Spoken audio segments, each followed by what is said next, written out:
मेरे बच्चे, जब प्रभु यीशु कहते हैं God said you can't handle this, तो इसका अर्थ यह नहीं है कि तुम असफल हो गए हो या तुम्हारे भीतर शक्ति की कमी है। इसका वास्तविक अर्थ यह है कि परमेश्वर स्वयं तुम्हारे लिए खड़ा हो गया है, क्योंकि यह लड़ाई अब तुम्हारी नहीं बल्कि उसकी है।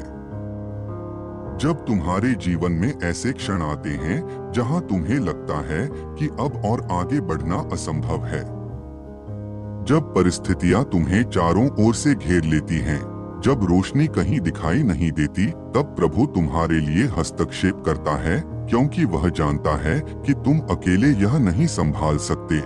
इसलिए वह खुद तुम्हारा रक्षक बन जाता है। मेरे बच्चे, परमेश्वर तुम्हें असहाय नहीं देख सकता। जब तुम टूट जाते हो, रोते हो, थक जाते हो और सोचते हो कि अब सब खत्म हो गया है, तब यीशु तुम्हारी ओर देखता है और कहता है, यह समय है जब मैं संभालूंगा। मैं तुम्हारा भार उठाऊंगा। मैं तुम्हारे आंसू पोंछूंगा। मैं तुम्हारे लिए मार्ग बनाऊंगा जहां कोई मार्ग नहीं है।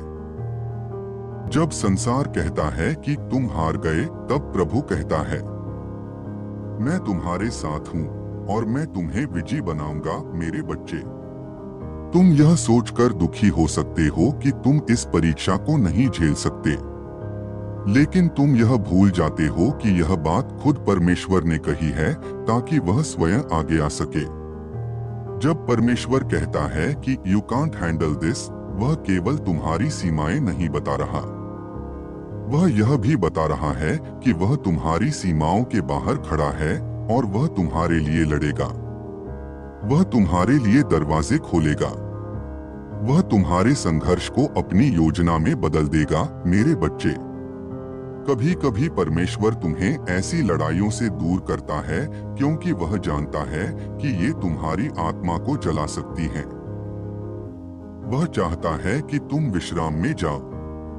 वह चाहता है कि तुम उसे अपना भरोसा दो। वह चाहता है कि तुम कहो, प्रभु, यह मैं नहीं कर सकता, यह तू कर। और जैसे ही तुम यह समर्पण करते हो, स्वर्ग की सेनाएं तुम्हारे लिए काम करना शुरू कर देती हैं। अदृश्य रूप से हर दिशा में तुम्हारे लिए काम होने लगता है, क्योंकि यह उस पिता का वादा है जो अपने बच्चों को कभी अकेला नहीं छोड़ता।